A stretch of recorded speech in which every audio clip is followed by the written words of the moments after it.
Hey there everybody, this is Killing Cat, but you can call me Patrick, and trust me, that's alright, everyone does.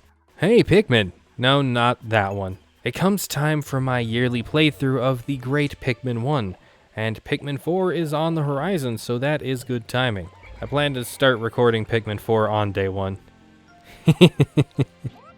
I like puns. I couldn't really do a commentary Let's Play of Pikmin this year just because of how time-consuming it would be for me to do it in the moment, but next year I probably will. Anyways, onwards with the review now. Saying I love this game is an understatement, and saying that I love that fans are giving it a 4K update would probably be a fair comparison. Yeah, I do love that.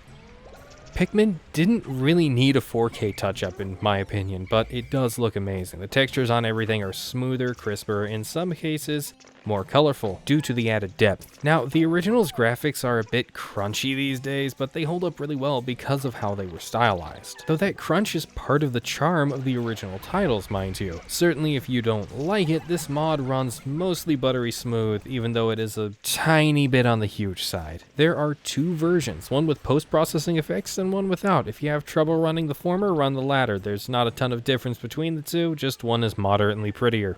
The graphical updates don't stop at area textures, they also extend to enemies. Never have I seen an enemy look so smooth or the final boss's veins look so bulgy-wolgy.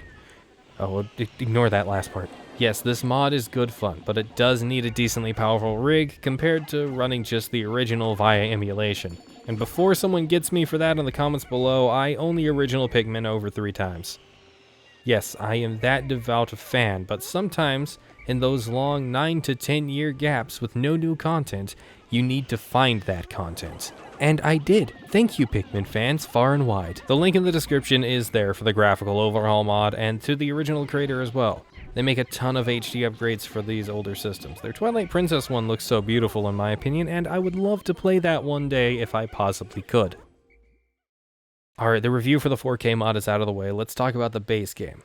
Pikmin came out in 2001 on the GameCube, a console that started off alright, ended off alright, and was just kind of alright the whole way through. Lots of people say this is where Nintendo stopped trying to be competitive, but I disagree with that. This was the second strongest console of its generation, right behind the original Xbox. No, that started with the Wii, and you can definitely tell.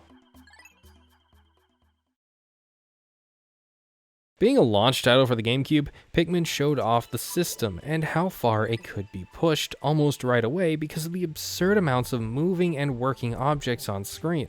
Sure, it's no Dynasty Warriors over on PlayStation 2, but it's still impressive. Actually, come to think of it, I don't even think they could squeeze just that many people onto the PlayStation 2's screen. I don't think the processor could handle it.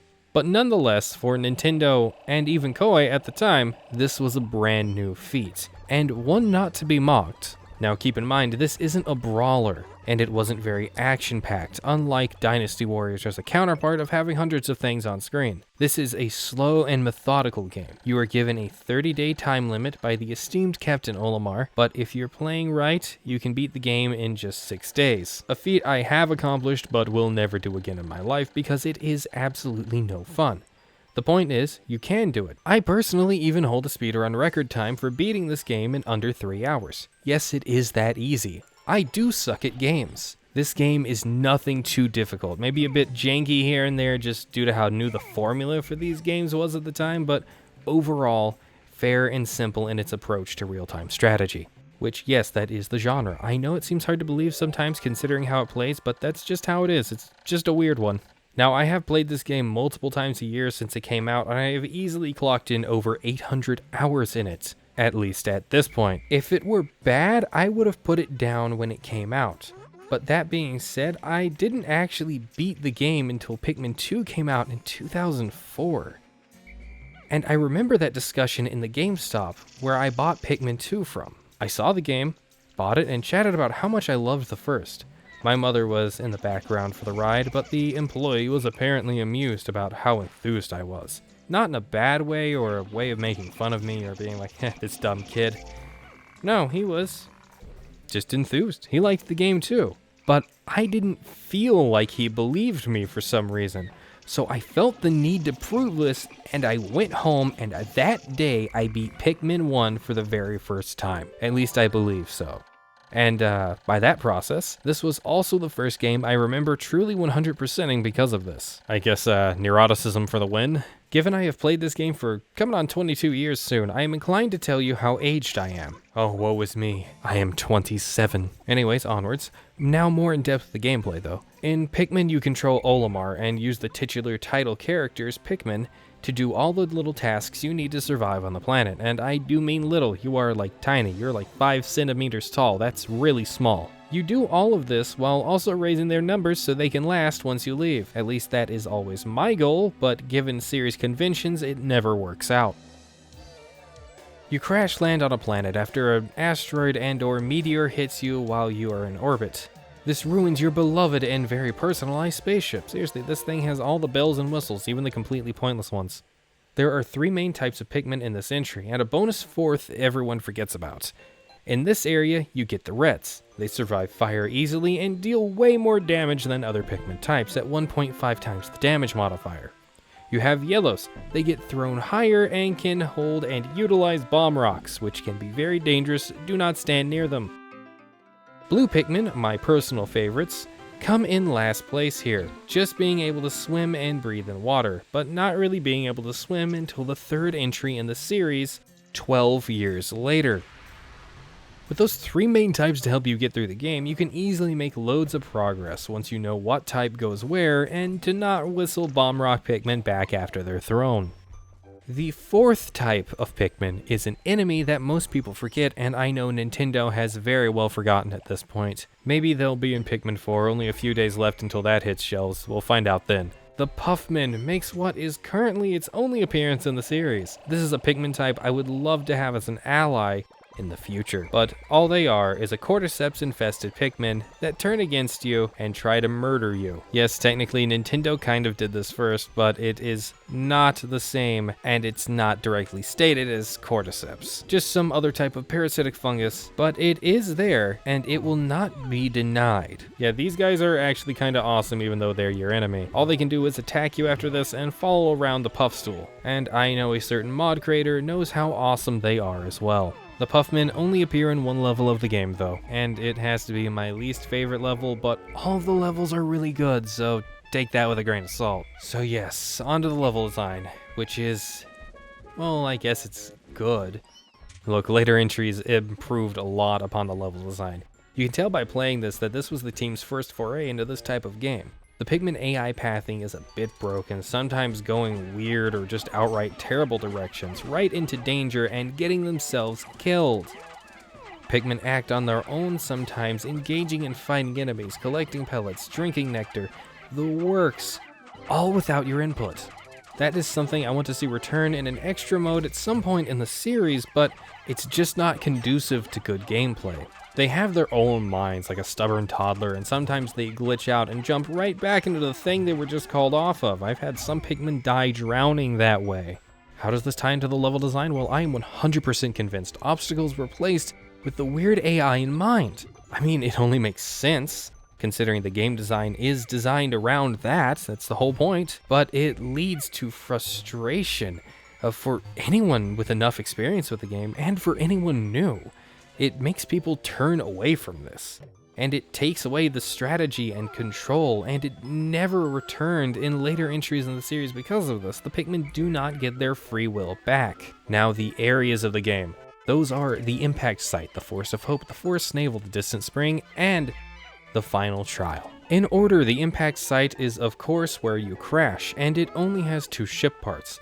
It's a simple area to go if you ever run low on Pikmin and need some help grinding up. Later days have 1 of 2 enemies show up, the Gulix or the Mamuta. You absolutely need blue Pikmin for the Gulix as they're the only truly fully water-based enemy in the game, but any type can take on the Mamuta. This area actually has that terrible level design I talked about, where the obstacles are in your way, and you'll actually get some flint beetles in your way here and there that you have to smash, and your Pikmin will automatically target and leave your group for, even if you have better things to do.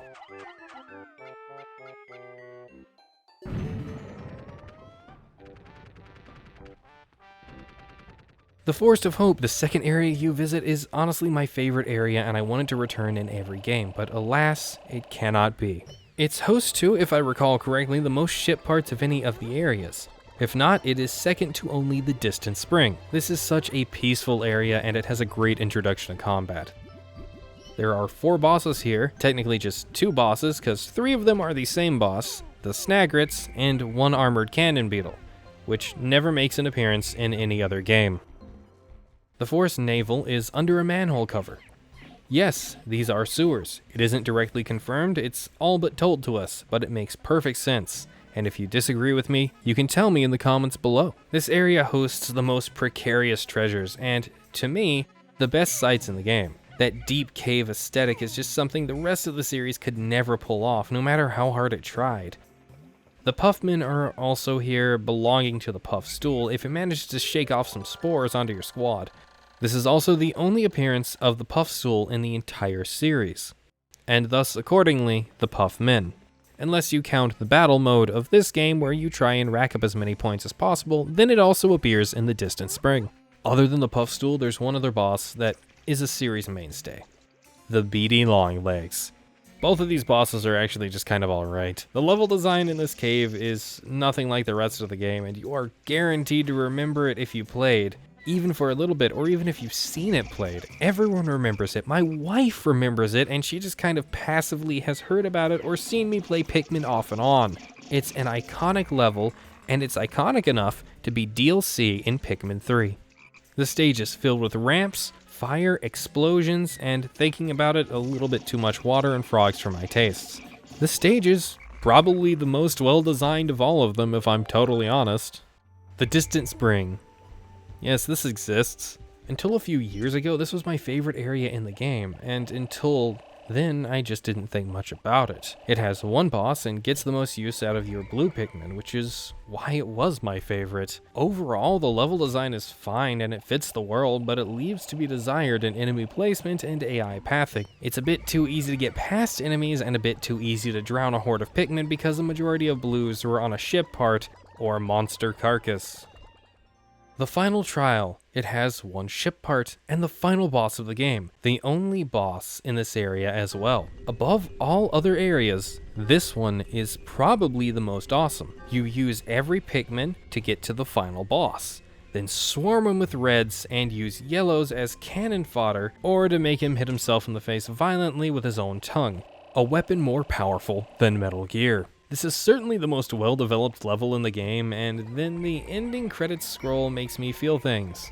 So now that the levels are out of the way, what of the story? Olimar has a ton of character development in this game, but more than that, the world itself is developed over the course of his diary entries, and the leftovers of what is around from when humans once walked this land. I'm not going to say they're extinct because that's not actually confirmed yet. But yeah, the entire game is well written, from Olimar's remorse about killing Pikmin on accident in his diaries, and sometimes even as a message during the day, to the various descriptions Olimar gives the odds and ends just laying around. At the end of the day, it's also a simple story of a father on a dangerous planet trying to get back home to his wife and his kids. Also, it was really silly to me as a kid that oxygen is deadly to Hokatations. But yes, it is, and Olimar only has 30 days of life support before his, carbon dioxide backup systems fail? I don't know what he breathes, actually.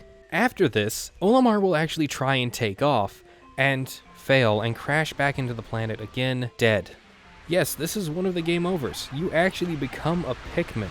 After you crash here, they take your carcass and drag it back to the Onion and turn you into an Olimarman or whatever. You don't fully become the thing that I guess they want you to. That doesn't make a ton of sense considering the sequel you could absorb a Gatling Groink into the Onion, but whatever. Nonetheless, this is probably one of the darkest bad ends Nintendo has ever made, and they're not gonna mess around with it. Off the top of my head, it's only topped by the bad end of Pikmin 3, in which not just you starve to death on a distant planet, but your entire species. That is terrifying. Whoa, hold on there, Nintendo, calm down. The ending screen and ending theme always make me feel things. Whenever I get to them, I'm reminded of my own mortality and how one day I will play this game for the last time for some reason or another. I know that sounds like an absolute blast of a time. I'm great at parties, trust me. But this game means a ton to me, and when I have to stop playing it one day for some reason, whatever it is, I hope I at least have time to miss it. Look, I didn't log 800 hours into this game alone by itself for no reason. I mean, this game is just 2 hours long for me. It's not simply because it's fun or easy to beat. I did it because, like other games of this era, it was an escape to a better time and place. I clearly didn't understand the whole story as a kid, but that doesn't change how it felt to me back then and that nostalgic feeling I get of comfort when I play it. Now, from here there's not much else to say. As you all probably know, I am tone deaf to hell and back. I can at least say the music sounds good, and I like all the songs in this, and Nintendo likes them so much they put them in Smash Bros. They don't fit as well in Smash Bros, but my god, they fit well here. The sound design itself is a marvel. I have never before wondered what sounds carrots or onions would make, and never wanted an answer, but here they are. I truly believe they would make these sounds if they could. No, they aren't distinctly carrots or onions, they're just named this way, but it's close enough for me. Specifically, I love the Forest of Hope theme, and sometimes I just listen to it on loop when I feel like I need to cry about how old I'm getting at just the age of 27. The game itself is worth the time spent on it, maybe not to those scalpers' prices though, and it has a good bit of bugs and jank that Pikmin 2 later fixed. However, it is the only take on real-time strategy of its kind that not even later entries could stand up to or hold the same place. And it also holds the place of many gamers as their favorite game in the series. Maybe not their favorite game of all time, but it's right up there for me. It usually takes the #1 spot when I really think about it. This especially applies to the new Play Control version on the Wii, which is the definitive way to experience the game now if you don't have a GameCube like I do, or if you don't like the crunchy graphics like I do. Should you play this? Yes. But also play Pikmin 2. It's really not as bad as people say. It's a very fun game. And that's it. Look, check out the mod in the description below. The author makes some really good stuff. Also, check out my Patreon and Ko-fi down there as well. I like to be able to buy groceries in these trying times, but if you can't do that and support me in that way, I do recommend instead just liking, commenting, and subscribing and sharing with your friends. Trust me, those things help out way more than you can possibly know. Anyways, thank you guys, and I'll see you all next time for more. Bye.